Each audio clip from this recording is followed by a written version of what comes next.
So this is my new drawer system. You see a lot of storage over there, here as well. Over here you have the smartest opening ever. You can also use it as a table.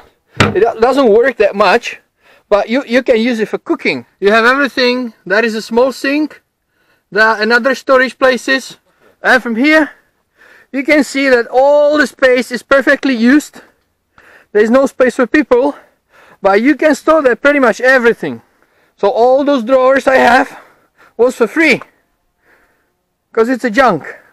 Isn't it perfect? So the only issue is there is nowhere to sleep. No big deal. So now this is a true camper van, and I can sleep on the roof as well. This is the ideal solution.